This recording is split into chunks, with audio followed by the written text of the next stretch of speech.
All right, Chelsea fans, welcome back to another episode, that's right, of the London is Blue podcast, hopefully your favorite Chelsea podcast. Dan, one of your hosts here again. And look, we have a packed show for you today. Unlike the footballers we regularly talk about, we are not on a lavish holiday. It's not a luxurious getaway. We are in the thick of it. We're continuing to talk about Chelsea and how they're retooling this summer to prepare for another difficult Premier League campaign. We're joined today, as usual, on occasion, by Sam, of CFCCentral, as our regular scout of record. And Sam, I'm pretty excited because we've actually bolstered our squad today. We've got a three-man team that, I don't know, in terms of conversation analysis, might on paper might be the best ones in the world football conversation today. We have Jon Mackenzie, writer and presenter from Tifo Football, joining us. You know him for the funny videos. We know him for the fact that on January 31st of this year, he tweeted, "At this point, I couldn't tell you who does or doesn't play for Chelsea," which actually, in the current moment, John, is a pretty accurate feeling for most people to have, not just Chelsea players and fans. Yeah, I mean, I'm sure in the time that you've recorded that intro, something has happened to change the shape of the squad at Chelsea. So yeah, we'll do our best to try and keep on top of what's going on, who's where, who isn't where. And really looking forward to talking about Chelsea. I'm glad that you picked a tweet that is palatable about Chelsea, because I did tweet about Thomas Tuchel once and that didn't go down well with Chelsea fans. So thank you for picking the nice tweet. And that's the tweet that actually introduced me to you. So I think some good did come out of that. So yeah, all good. Don't worry. Well, we're very excited. And maybe for people who don't know, would be surprised if they don't. Would you maybe want to kind of share just a little bit more about what your background is, so that people understand? I've watched the Tifo stuff for a long time. I enjoy it a lot. People probably got more exposure to it when the conversation with The Athletic kicked off and the partnership there. But for those who don't know Jon, maybe we can give him a quick introduction before we get into some conversation. Yeah, sure. I mean, I am essentially a failed academic. I intended to become a lecturer in philosophy, which, would have given me a lot less exposure than I'm getting now with my current job at Tifo. But by dint of fortuitousness, I ended up moving into the football media space. I've done work with various outlets, did a bit of freelance worked for a data analytics company for a little while as well. But my current job is with Tifo Football, which, as you've said, is attached to The Athletic. It's now more generally, I guess, considered as the video arm of The Athletic, and we're expanding our team on a regular basis. So that's a really exciting place to be, and lots of exciting work to be done there. But I think what we're most known for is, at least from my end, is the tactics videos. So doing presentation to camera videos, just helping people to understand what's going on the field as well. But my colleagues do illustrated videos, which focus on the political, cultural side of football as well. Hopefully we offer a sort of interesting, a scant view into the world of football, which is obviously so important for so many people in so many different ways. So really great place to be. I have a really great job, and hopefully we can have a fun chat about Chelsea off the back of some of the work that I've been doing there. Well, we've had a chance to enjoy the content that you've been putting out. Today, we're going to get into a little bit of that squad building. And again, this is current as of Wednesday afternoon, U.S. time. Things may have changed from time of recording to time of release in the following morning, with players going in or out of Chelsea. So we'll caveat that at the very beginning and multiple times throughout the episode, just in case you want to question where we're at. We're going to talk a little bit about Pochettino and how we think he might want to set up, or what things could look like under his reign at Chelsea. And then we do have some wonderful listener questions that we're going to be getting into as well. But before we do that, we just want to say, as always, thank you to our wonderful community of Chelsea supporters listening to the podcast. We just can't thank you enough for continuing to support us just through listening to the podcast or watching it on YouTube. But the best way that you can support us is through Patreon, patreon.com/LondonBluePod. There are free ways to support the show, though, which just include subscribing on Apple Podcasts and Spotify, or leaving wonderful 5-star reviews, maybe about how much you enjoy Jon coming on the show, or why you think Sam is the best of the bunch. All of those things are fair to share in a 5-star review, or you can just subscribe to YouTube for free. We are on a push to 25,000 subscribers, which would be really awesome. And if just under 10% of you actually follow the podcast on and YouTube as well, we'd be over that goal, and then we could push to a new goal. So if you can help us out there, we'd really appreciate it. It helps us compete with the likes of the, sorry, John, athletics of the world who control the media empire, the media machine, and we would love that support. But enough of that. We want to get into talking about squad building. And just kind of maybe to set the stage, I think Sam put the notes in here. Sam, you've kind of detailed the movement that's going on right now, and we can kind of start with where the movement's at before we start to address maybe the questions of what happens next. Definitely, I think this is going to sound a bit like a weather report, but we've got a lot of offers from Saudi Arabia, a lot of controversy there in terms of PIF helping us out at a time of need. But as of now, I would say Pierre-Emerick Aubameyang and Callum Hudson-Odoi, two players who have potential interest from Saudi, but not really cemented into a bid as yet. Mateo Kovacic today got a here we go from Fabrizio Romano, as did Kai Havertz. Both of them are on their way to Manchester City and Arsenal respectively. Kalidou Koulibaly, Hakim Ziyech, and Edouard Mendy, all three of them on their way to Saudi Arabia. Mason Mount actually had a second bid for him from Manchester United, but that was rejected. It was a 45 plus 5 million pounds, but we are looking for closer to 60 plus 5. So an agreement could be reached in the next couple of days, weeks, according to David Ornstein. So hopefully we'll keep an eye on that. N'Golo Kante, club legend, a lot of people sort of, wispy with nostalgia today on the timeline. So he's on his way to Saudi Arabia as well. Well deserved. I think nobody has any complaints on that front. Dennis Zakaria and Joao Felix, two guys who had come on loan last season from Atletico Madrid as well as Juve, have also gone back to their clubs.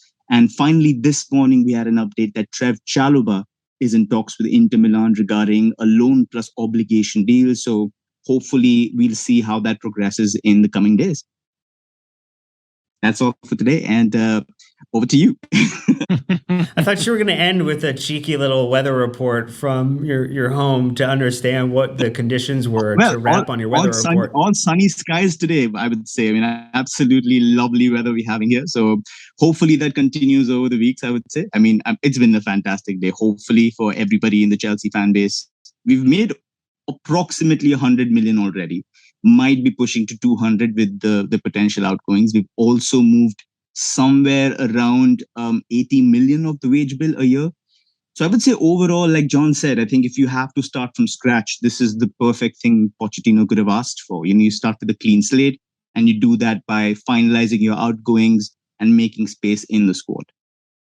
Yeah, and to that point, John, you had released a video talking about the squad problem at Chelsea and the challenges of starting to trim it down for Pochettino so he doesn't come in and play the name where he would need to have name tags on everybody to remember the names. But in your analysis, I know that you were highlighting some players who you thought made sense, like who should be there, who are the individuals who are going to benefit from Pochettino being there, and maybe who some are not necessarily going to benefit or be less likely to be like a starter. There's tons of restriction or guidelines around building a squad, but maybe we could just kick it off by asking, who are the players that you've looked at in your analysis saying this individual looks ready to be maybe higher in the pecking order or have an improved position because Pochettino's coming in? Well, I should say that the video that I made on Pochettino was made actually before he was announced, so it's very early on. The squad build-up back then was very different to what it is now, and I think there's a lot to say about the way that the squad is structured at Chelsea. I think there is an argument to be made that part of the reason why Antonio Conte, has left clubs in a bad state is because he builds squads to fit his back three system, and often he will be replaced by someone who moves closer to a back four system. So we've seen that with a few clubs. Obviously, a couple of his Italian sides still playing back three systems, but we're seeing the same sort of thing happening right now at Spurs. So I've just done a sensible transfers video looking at Spurs, and the big problem that they have is that they moved away from a back three system to a back four system under Ange Postecoglou. And the problem with that is that you end up generating width in different areas on the pitch, depending on which kind of squad that you have. I think the same is true of Chelsea to a degree. So when you use a back three system, usually you're finding that width through wing backs rather than wide players and fullbacks. And I think one of the big problems that Chelsea had under Thomas Tuchel was that you're sort of priced in to a back three system. So Thomas Tuchel ended up playing that 3-4-3 for most of his time. He did attempt at times to move away from that, but I think it is pretty tricky to actually reset your squad from particularly that direction, actually from a back three to a back four rather than a back four to a back three system. And I think this is why this summer I think should be considered pretty positively for Chelsea fans, because you're doing that work now. You're sort of pulling everything back to basics. You're going to be doing a huge sell on, and it just leaves you with a little bit of a blank slate, as I think was the phrase that you used, that can mean that you can start again. So just looking at this squad now, as I've roughly got it, you asked me about the players who I think make it a lot of sense, and the problem is that the players that I said made a lot of sense, have moved on since I've suggested that. So one of those was Kovacic, who I said was quite a nice correlate for someone like Moussa Dembele. Obviously, he's moving on to Manchester City, and then Mason Mount was another player who obviously hasn't moved on yet, but there's a lot of speculation about him potentially moving to Manchester United if they can agree on a transfer value for him. Could well be the case that he actually ends up staying on at Chelsea if that doesn't get agreed, and then he'll just run down his contract. And I think there's that's a potential work that I know nothing about the details of that. By the way, I should emphasize that, but that is still a possibility. And I think that that's not the worst thing to happen for someone like Mauricio Pochettino, because I think someone like Mason Mount would actually be super functional for him, could solve problems across the attacking units in different areas, depending on what he's left with at the end of the window as well. So I'm really interested to see what happens with Mason Mount, because I think he would be someone who both would be attractive to Poch as a squad piece, but also it could work well for him as well, because I feel as though he would prove to be a really important part of the puzzle that the Poch has to solve. Do you want me to just run through a couple of players who I think that actually do benefit from this, or is that the next question? I just want to make sure I'm not jumping ahead of the No, that's order. Perfect. That's directionally where we want to go. Okay, so I've had a look through the squad, and I think that in terms of where things are at now, the squad is looking way more healthy than it was. I suppose the questions that I would have would primarily be centered around central midfield, actually, and that's again because I feel as though this the midfielders that you have don't necessarily suit a double pivot in particular. I think someone who benefits is Enzo Fernandez, because I think he was being played as a 6, and I don't think that suits his best upside. So I think it's going to be Enzo Fernandez plus someone next to him, and then probably Nkunku in front of him. So there's as far as the squad that I've got in front of me, there's not really anyone who I think is going to be a great partner to Enzo Fernandez. So I think that'll be an area that can be worked on over the summer. But in terms of the big winners, I think it will be the fullbacks, Chilwell and James, and then you've got behind them Lewis Hall and Malo Gusto as well, because Pochettino uses his fullbacks quite extensively, and I think that's just a fantastic stable of potential fullbacks to use. So I think they're going to be the real winners there. And then in the forward line, I guess Mykhailo Mudryk, I think, is going to be a winner here, because he's just a fantastic transition player, and Pochettino will get them playing fantastic transition football. Don't think he gave the best account of himself during the last season at Chelsea, but I think that there's reasons for that. And to be honest with you, like anything that happened last season, I think I would take with a pinch of salt, not treat it as indicative of anything, and look forward to maybe seeing some of these players that you did bring in last season who didn't shine, actually standing out a little bit more. So yeah, excited to see what happens in the fullback areas, excited to see what happens with Enzo Fernandez playing in a 2-man midfield or in a double pivot with someone alongside him. And Mudryk, I think will also be one of the ones to benefit. I've already mentioned Nkunku. Again, I don't see Nkunku as someone who necessarily benefits from Pochettino, but I do think that that Chelsea will benefit from having Nkunku under Pochettino, if that makes sense. So that'll be another exciting one to see play out as well. John, is there a reason why in the fullback section you left out Kukurea, or sort of like is there a way back for him in the sense that you said about Mudryk that maybe last season we had a lot of instability, maybe the same with him because he had tonsillitis, lost a lot of weight, had a home burglary where a lot of off-field issues were sort of going on. So from the limited stuff that you've seen at Brighton, do you think he could be somebody that fits into the Pochettino mold as well? Yeah, I mean, I've got on my squad list here, I've got Cucurella and Azpilicueta as elbow back. So that's sort of someone who can move between an outside centre back and a full back as you need it. And I think that, he's fantastic to have if you've got a manager who's doing that. So Thomas Tuchel is going to benefit from that. Graham Potter is going to benefit from that, obviously, because and that's partly why he was brought in. I'm sort of on the fence as to how Pochettino would use a player like Cucurella. And to be honest with you, like a big question surrounding Pochettino for me is that given that he's been at PSG for a couple of seasons, I find it really hard to sort of read what he's going to do tactically, because I feel as though PSG is a place where when you go as a coach who wants to try tactical ideas, that you're sort of stymied to an extent, given some of the players that you have to work with, particularly in terms of the pressing side of things. But I think just more in general, the expectation is that you've got to get your best players on the pitch and sort of they coach the coach in many respects. So that may be a little bit too simplistic perhaps, but it just means that when I'm thinking about the way that Poch is going to be at Chelsea, there's almost like a few seasons of blank space that I'm not entirely sure what to make of. And if you go back to then the Spurs Pochettino, I think there's certain things that were happening there that maybe aren't as applicable to in the I guess hyper modern game now. So it could be the case that, I don't know, Pochettino comes in and starts doing interesting things with situational back threes, flexible outside centre backs, and he does play back threes, and in which case I think Cucurella and Azpilicueta could well be functional pieces in that puzzle. But if he does go with a back four, then I can't see Cucurella necessarily being used that much. But I may well be wrong on that, and I'd be interested in your thoughts on that, Sam.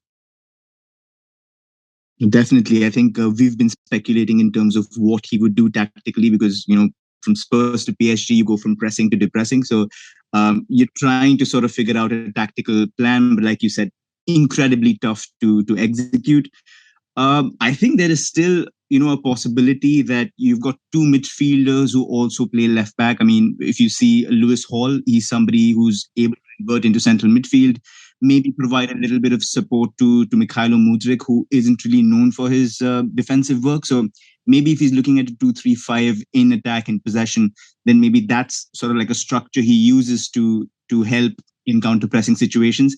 I also think those are the kind of situations in which Cucurella is best. You don't want him defending in his own sort of attack, in his own defensive third. You want him to be pressing very quickly. You don't want him flat-footed, caught, on backpedaling or any of the sort. So if you do find a role for him on the left-hand side, I think that would be the ideal fit. But again, I think it's just me speculating at this point. I'm not sure the sabbatical that Pochettino has taken, what exactly his ideas are or how they've evolved since his time at PSG. It's also worth saying that when Pochettino was playing at Spurs, he was so aggressive with his fullbacks. And often what you end up having in those situations is usually a half-back dropping in between the two centre-backs, pushing the centre-backs wider. But in many respects, what Pochettino was doing with fullbacks is similar to what Jurgen Klopp did with fullbacks when his heavy pressing football needed to get creativity from somewhere. And I think the whole of the last couple of seasons has been Jurgen Klopp and Liverpool trying to solve the problem of how do you protect those spaces in behind your fullbacks. One of those has been, as we know, inverting Trent Alexander-Arnold, but using Andrew Robertson as a little bit more of a situational outside centre back. And I guess the same could be true with Pochettino. I don't know. Again, all of this is speculating because, as I said, there's just a huge blank space where it's kind of hard to read what Pochettino will do. But again, if you wanted to do something like that and have your flying fullback on one side and maybe a little bit more of a conservative one on the other, then someone like Cucurella would work well there. as well. But it's really hard to know because, again, as we say, we don't know what's going to happen by the end of the window. It could be even the case that some of these players have moved on. Well, we've got plenty more that we're going to talk about. We are going to take a very quick first ad break. We want to thank these sponsors for supporting the show, and we will be right back with more tactical conversation and analysis of Chelsea heading into the 2023-2024 season. All right, so before we get back into that tactical conversation, just a reminder, Chelsea are going on a summer tour, and we're going to be at most of those dates and venues. We're going to be in Raleigh-Durham when they play Wrexham. We're going to be in Philly, Atlanta, and D.C. when they're taking part of the Premier League Summer Series, playing Brighton, Newcastle, and Fulham. We'll not be making the trip to Chicago, unfortunately, for Dortmund. No Italian beef sandwiches for us. No reenacting scenes from The Bear. But that is going to be it. Check out Eventbrite soon to find out where you can kind of see us and get in on those live podcasts we'll be doing. John, I want to pivot to players who lose out a little bit more with this placement. You talked, I think, a little bit about players like Cucurella or Azpilicueta. I mean, we started that conversation. I did like in one of the videos that you talked about the challenge for Enzo, where he was being used in the more Jorginho-like role, where he had been dropping back further to join the center back pairing. But you actually flipped the solution. Isn't get a better midfielder, it's go invest in a center back who can do like what John Stones has done for Manchester City this season. I'm wondering if you see across the complement of defenders that Chelsea have, is there a solution? I mean, we've seen someone like Levi Colwill, who out on loan on Brighton, very good distributor of the ball, very good ability to move forward and press, but we're still maybe have Thiago Silva at the moment, who more likely than not would play centrally in that scenario. What are your thoughts about, could that work at Chelsea with the players we have, or would it need investment?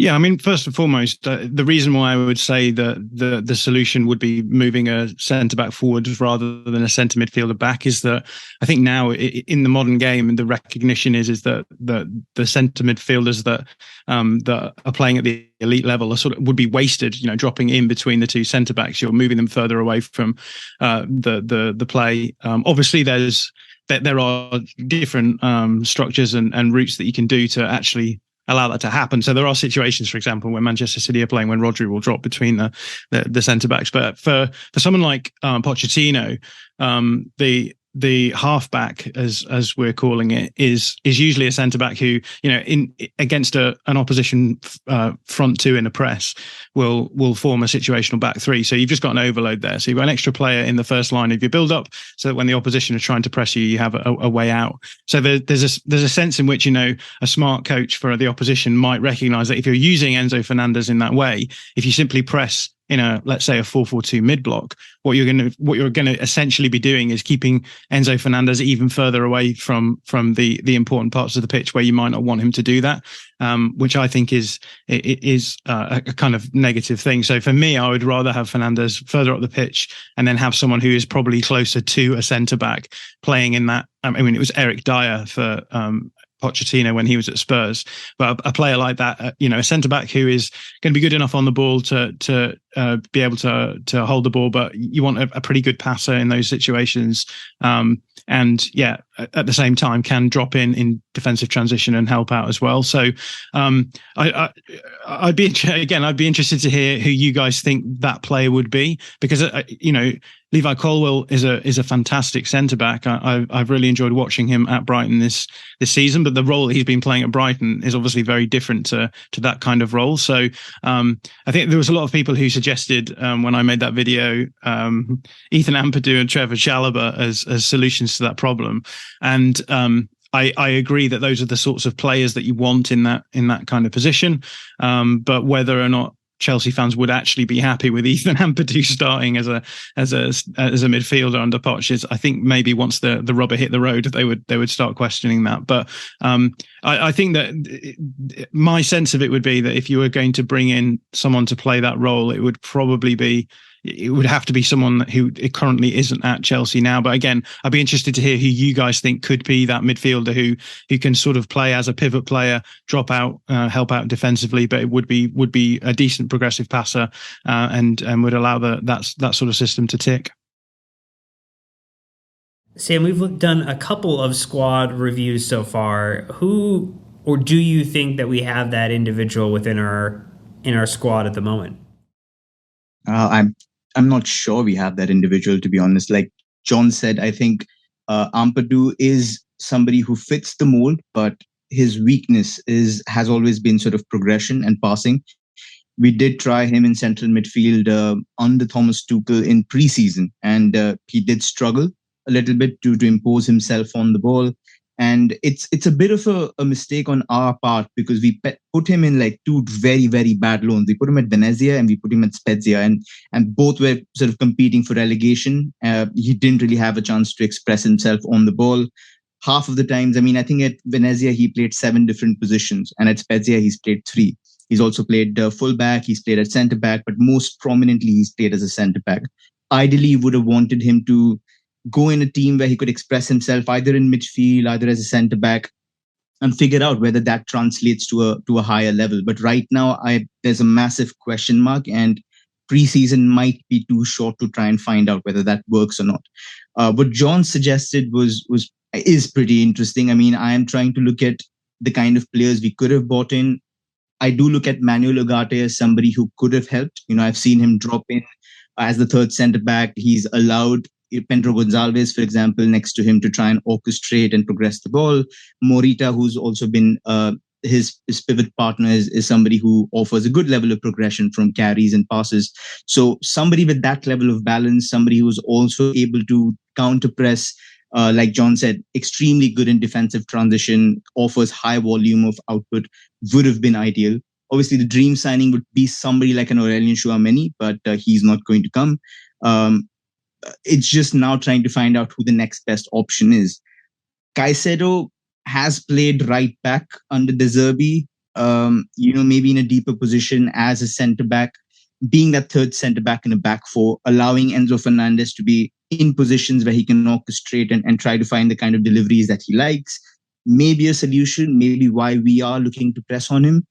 But a couple of other guys that I've found across Europe, are sort of low risk investments. But again, does it translate to PL level is a massive, massive question. So I would say right now, Caicedo looks like he could be a good bet.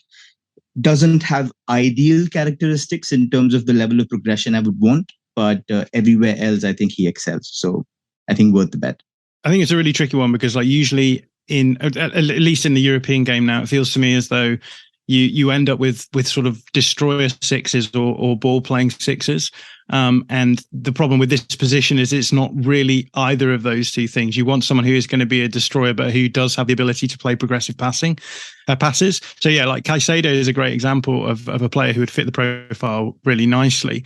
But the problem is do you really want to be spending the amount of money that you have to spend on Caicedo to use them in that role where I feel as though you could, I mean, as we said already, Eric Dyer played the role for Pochettino at Spurs. And so for me, the issue is always going to be, okay, there's high level players who could fit that role, but you're sort of wasting money to spend that amount to have someone fitting in this role. But then the problem becomes that when you start looking for the cheaper options, you can't just go for, the sorts of defensive midfield pivots who are largely just destroyers.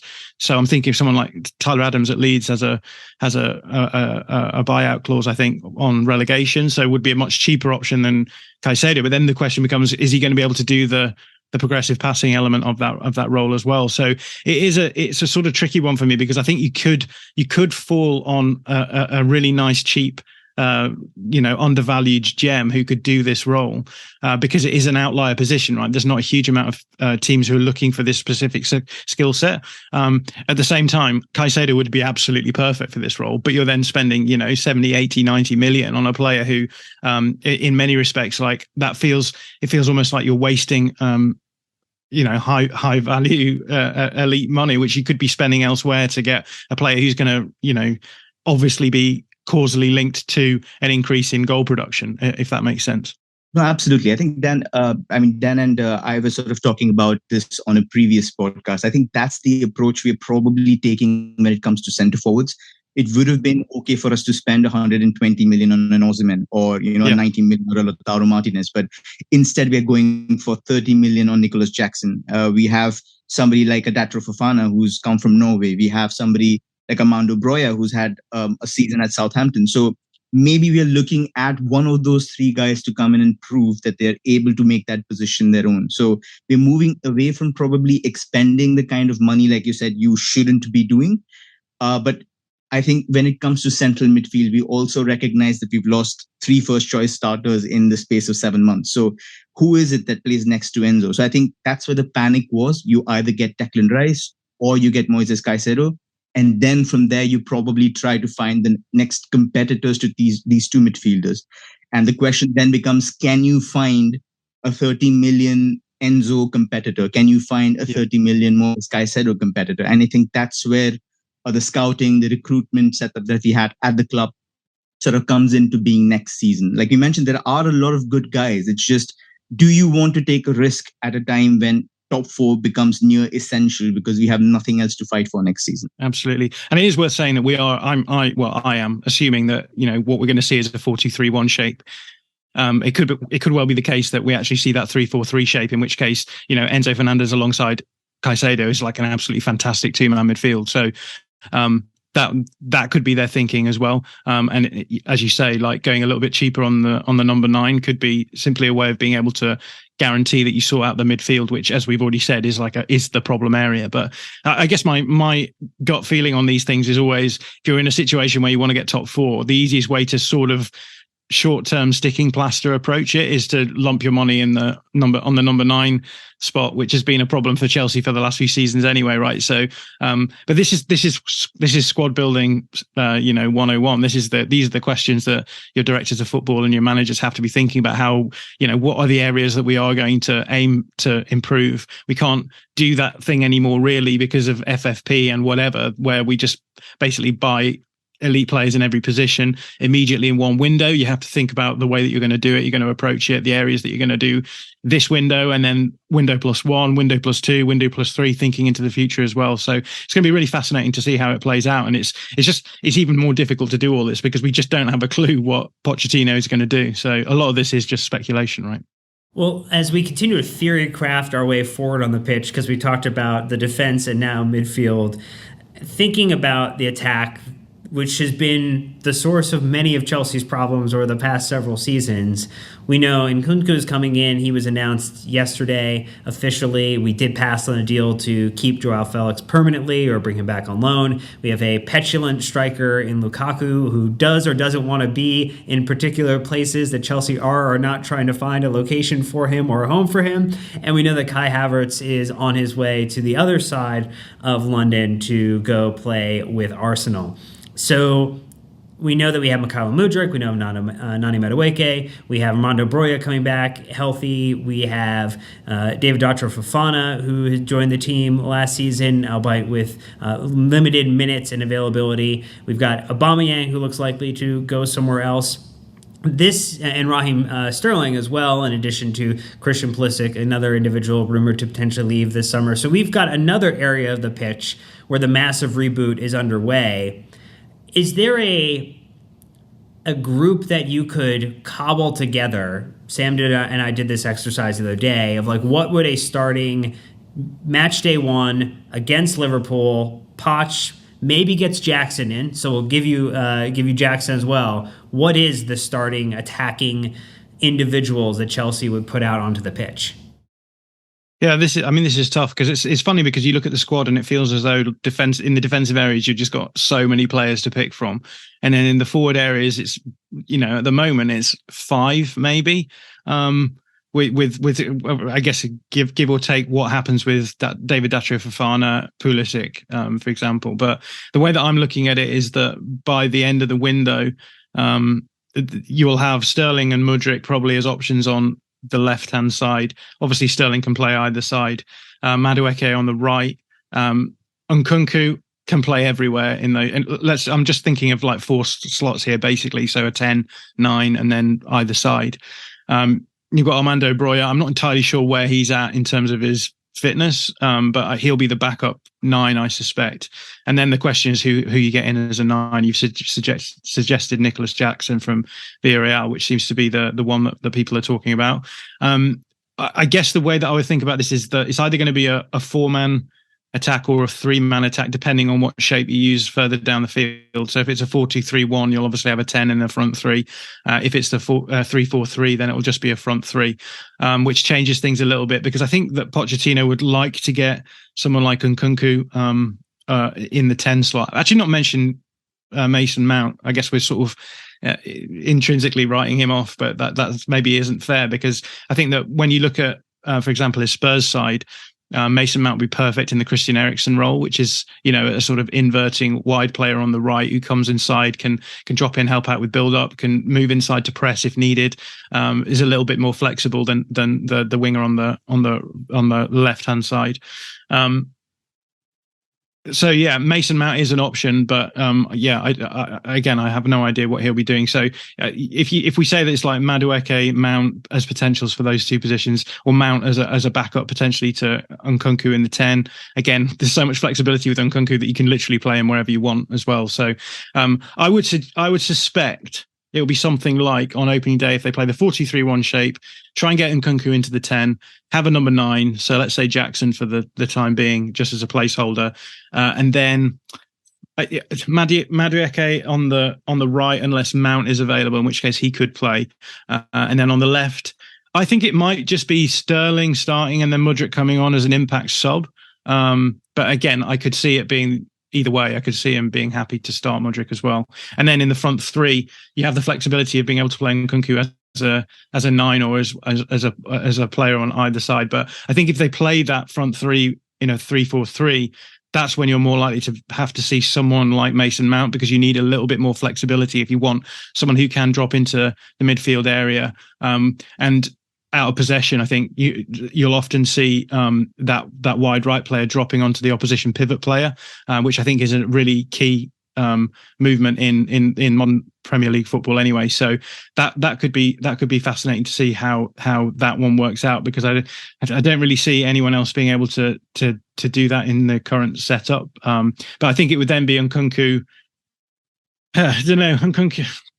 I don't know. It could legitimately be anyone, because there is quite a lot of flexibility in that front line. You could play Sterling either side, you could play Mount on the right, and have him dropping in, or I suppose on the left as well. You're going to get Nkunku in there, right?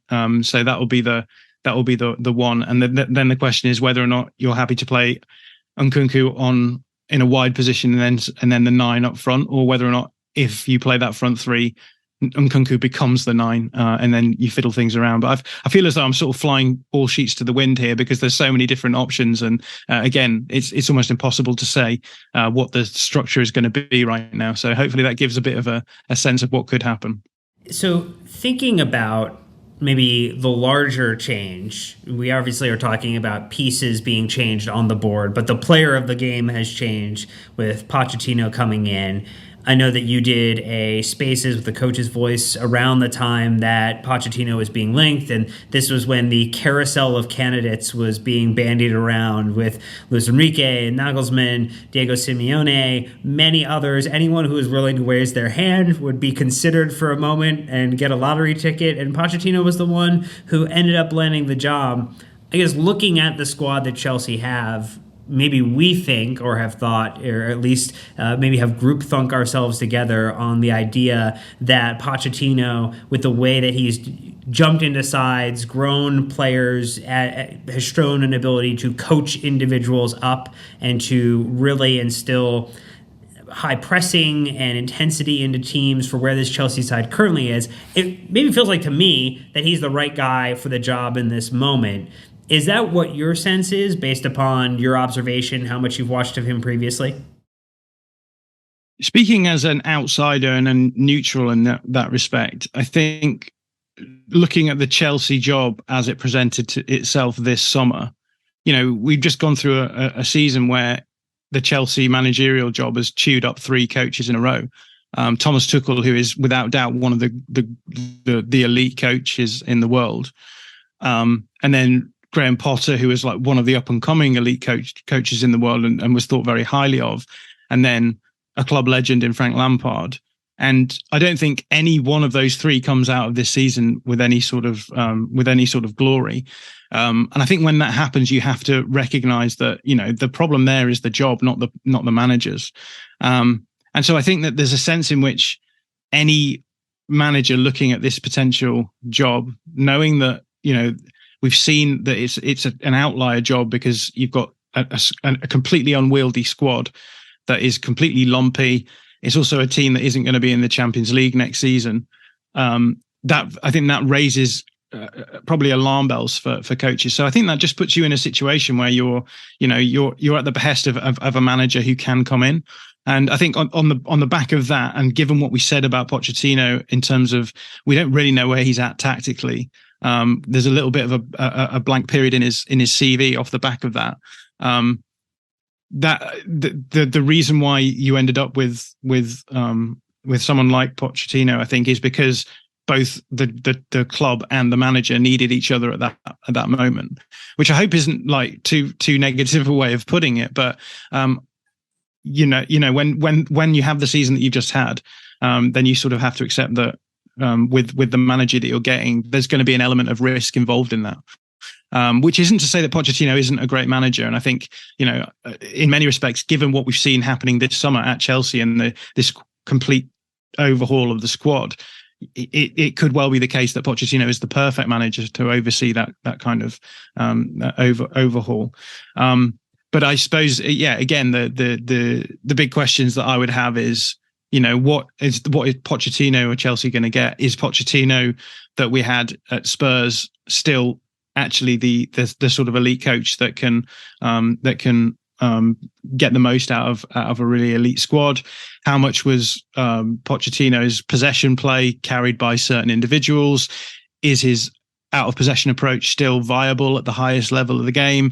This is the risk that Chelsea have taken on, right? Is that it could be the case that this all works out perfectly. It could be the case that actually some of those ideas do need updating a little bit, and it could take a little bit of time for Pochettino to solve those problems with his coaching team as well. So I feel bad coming on a Chelsea podcast and sort of being not a harbinger of doom, because I don't think there's doom there at all, but I do think that there are concerns here, which may be just only minor concerns, but those concerns exist precisely because of the season that you just had and the squad that was almost unmanageable. And I suppose the good upside that you have from that is that it looks as though you've made the right decisions early on, moved players on, you've been able to move players on, which has been really helpful. And now you're in a situation where the manager can sit down and say, right, these are the areas where we've got weaknesses. This is the structure I want to play. These are the sorts of profiles that I need. So, yeah, I think that once you sit where we're sitting and look back over what's happened, I think it's definitely been the best of possible worlds that could have unfolded. But I think that Pochettino, I think, is a good coach, as good coach as any to oversee that process as well. So, yeah, I'm really fascinated to see what happens with Chelsea. I know that's not a nice thing for maybe Chelsea fans to hear, because I am a neutral in this. But this is, you know, there's so many fluctuations here that I find interesting. That move away from Abramovich to an American owner, the move that we've seen in modern football, I think, into the Pep Guardiola era, where you have to be at the really elite level tactically to be able to compete over the course of seasons, both in domestic leagues but also in European competition. And then the fact that this squad is sort of being pulled apart as a back three squad, could be rebuilt as a back four squad. There's so many like moving parts. We don't know what's going to be where, who's going to be who. And so, like, as a neutral guy who is interested in the tactics, this is really, really fascinating. So it'll be fun. Let's say that. Is that a fair compromise? That sounds fair to me, that it would be a fun period, or at least hopefully a refreshing moment in time for Chelsea supporters, at least early in the season. We'll see what happens as everything plays out here in the months that follow ahead of this situation. We are going to take one last ad break before we get into talking just a little bit more about Pochettino and then answering all of your wonderful listener questions. So stay tuned and we will be right back. So, John, a wise man once said, possession is 9/10 of the law. And a wiser man said that out of possession is 9/10 of the game. So do you think that what you've seen from Pochettino's teams, out of possession, his pedigree against top level opponents. Do you think he's the right man for year 2, year 3? Should he get there off this Chelsea project? Yeah, that's a really interesting question. And I'll refer you to another wise man who made a thread on Pochettino as a potential Chelsea manager, a guy called CFCCentral on Twitter. I don't know if you guys have heard of him. But I think this, you raised a lot of these questions in your thread about Pochettino as Chelsea manager, and I think there's a lot of pertinent ideas in there. So the principal one being that actually Pochettino's out of possession play, particularly this high pressing and intense out of possession approach that he has, is quite chaotic. It is quite unstructured. It is based around quickly winning the ball back. I mean, even in the attacking phase, winning second balls is really important. And I think back when Spurs were really competing at the highest level, we had Liverpool doing that as well. We've since seen Liverpool drop off a little bit in their pressing, in terms of the intensity of that press, and it's caused them huge problems this season. So I think there's a question here, which is, one, how well is this squad suited to a really intense pressing game? But there's also a bigger question, which is, do you really get the upside from this sort of aggressive counter press, and a sort of very unstructured, aggressive, intense high press that Pochettino has become known for? And I think, for me, we're moving into a period where oppositions in the Premier League now are so talent heavy that they have the ability to cause problems to those sorts of unstructured, aggressive presses. We've seen Jesse Marsch at Leeds in the last season, and I think there's a sense in which teams now have solutions to those intense presses. So I think Leeds caused problems to teams who were trying to build up from the back.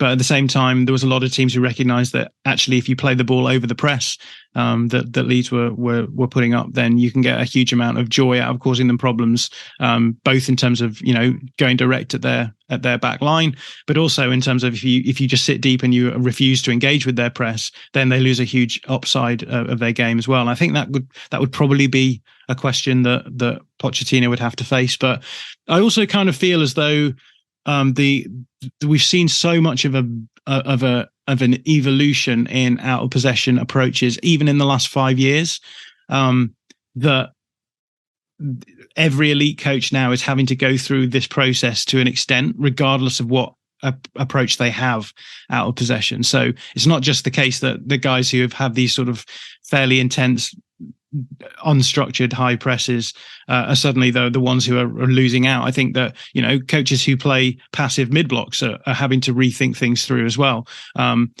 because just the way that the modern game has gone has been the realization that if you can cause problems in any game state and in any phase of play, then you're going to get an upper hand against teams. So I think that's a general consensus for a lot of these coaches. But what I would say with Pochettino is that because it is such a narrow press, because you're sort of having to get your attacking unit largely around the ball in order to win those second balls back, and then use your fullbacks full width in order to allow that to be possible. There are ways of playing around presses. There are ways of playing into certain areas on the pitch that are left exposed, that I think, again, I would recommend anyone goes back and reads Sam's thread, because he points them out really systematically there. Those are going to be the questions that are raised by Pochettino. But I believe that he will and he will bring in out of possession specialists as well now, because I just don't think that you can be a really elite coach and not have someone who is an out of possession specialist in your coaching staff. Those will be problems that will be resolved as the season goes on as well. So yeah, I'm really fascinated to see how this plays out, because we are having to see coaches in real time solve problems and think of new ways of approaching the out of possession aspect of the game. So we're going to shift to a couple of wonderful listener questions. We curate these from our Discord community through Patreon, and so we want to make sure we get to those during this episode. We did, throughout the course of our conversation, answer a few of them, like TK Latte asking a little bit about Poch as a candidate for Chelsea. Skippy told me 7 asking about the different types of center backs we have on the team and how they might work in Poch's system. And then also Blue London 1905's question about just what or how much is going to change or kind of come over from the Tottenham time. But I want to take 2 that are maybe a little broader and then also take us maybe a little bit more out of the day-to-day or what we know currently. So again, a little bit more of that theory crafting, a little bit more of that gamesmanship. McGleasy asking the question of, is there a future Ballon d'Or winner in this Chelsea side? And if so, who? I mean, it's got to be Nkunku, surely. Not least because Ballon d'Or winners always have to be sort of goal scorers / creators. So, yeah, he would be the obvious candidate, I think. Enzo Fernandez is brilliant and deserves to be in that conversation of like really elite players, but is a sort of really high volume, creative number 8 going to be in the Ballon d'Or winner conversation? Probably not. More to the detriment of the Ballon d'Or, in my opinion. It would be more about going and signing a player who's capable of winning the Ballon d'Or currently without being at Chelsea and then bringing them to Chelsea to actually have a Ballon d'Or winner at Chelsea. Yeah, that's cheating, isn't it? Well, I mean, it's cheating if we define the rules that way, but this is a theory question. Then Grizz asked the question of reports suggested Poch is interested in Lautaro Martinez.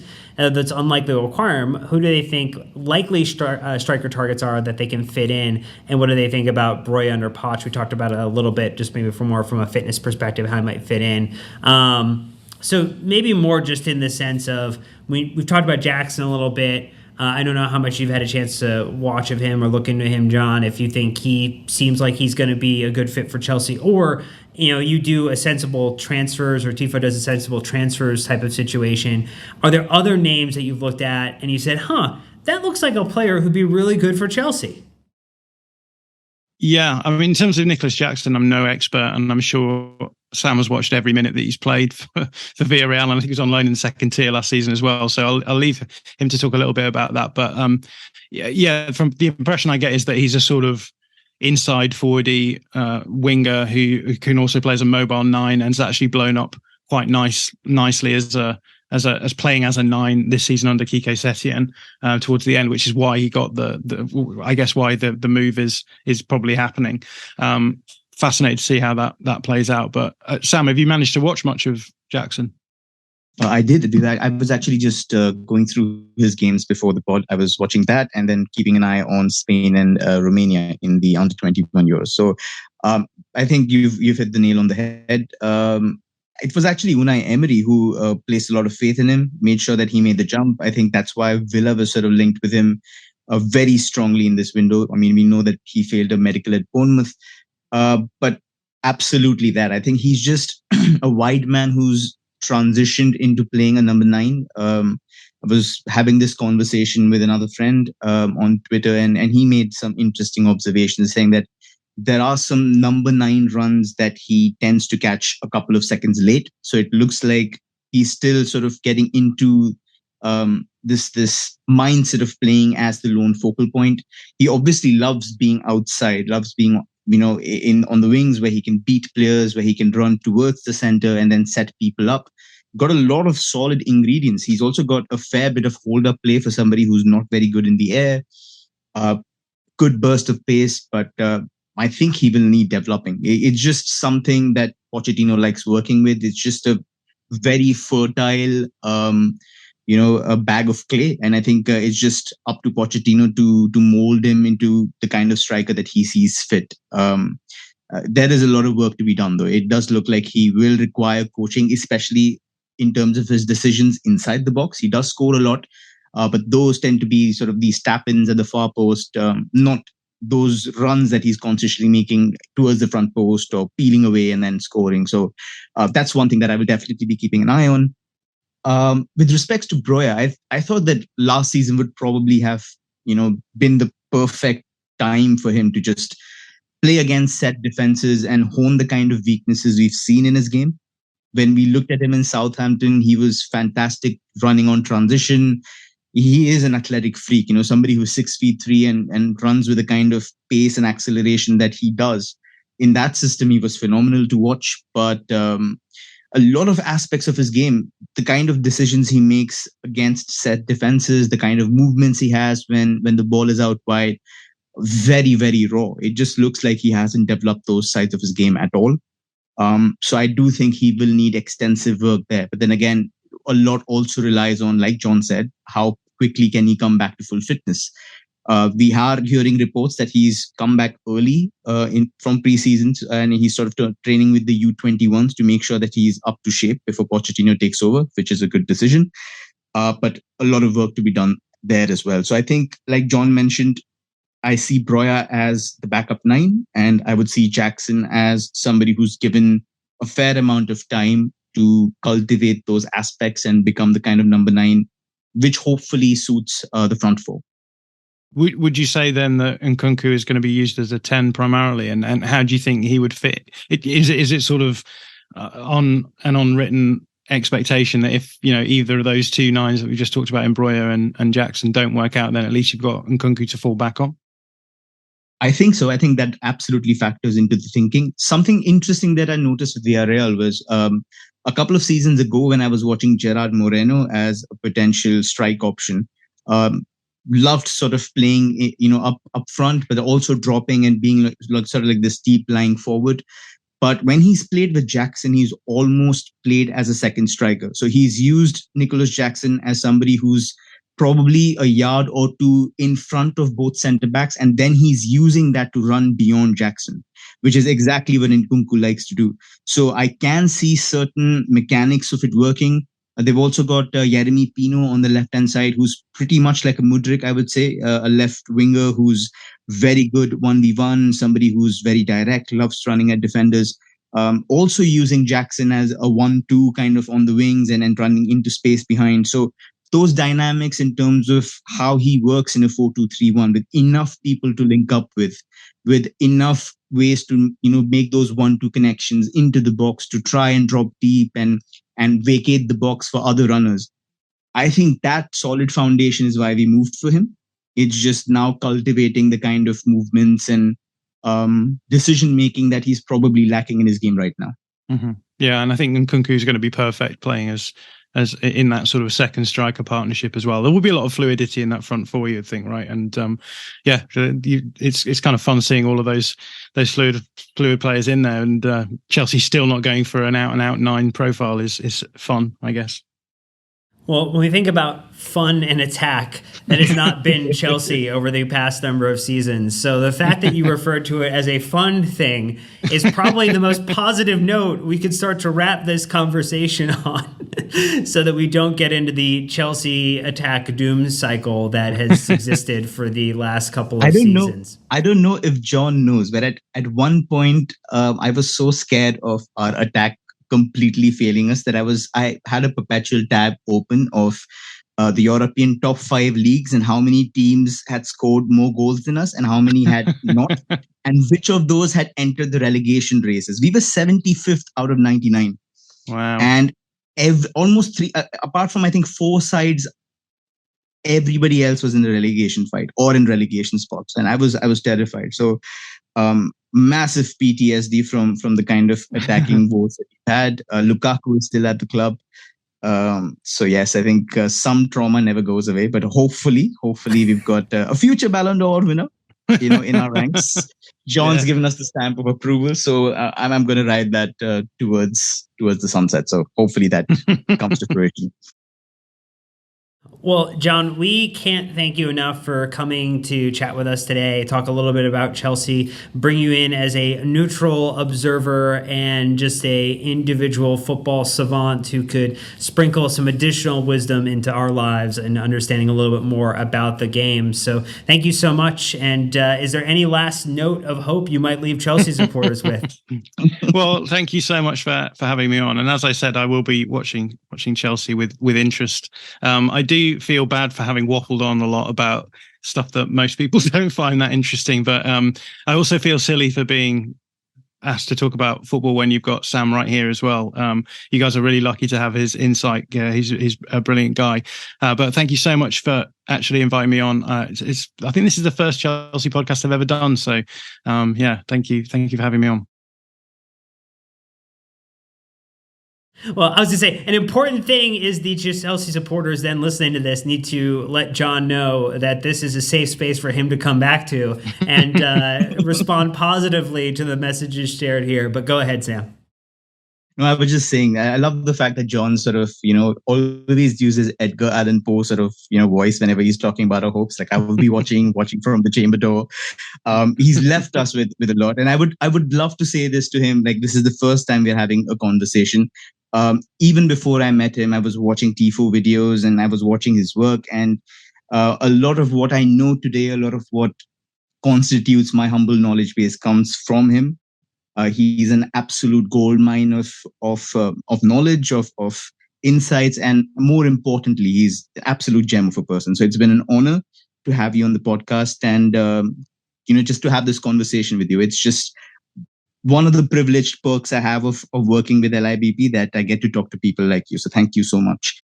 Yeah, that's very kind, and I would love to come back on whenever you want me. So yeah, do get in touch.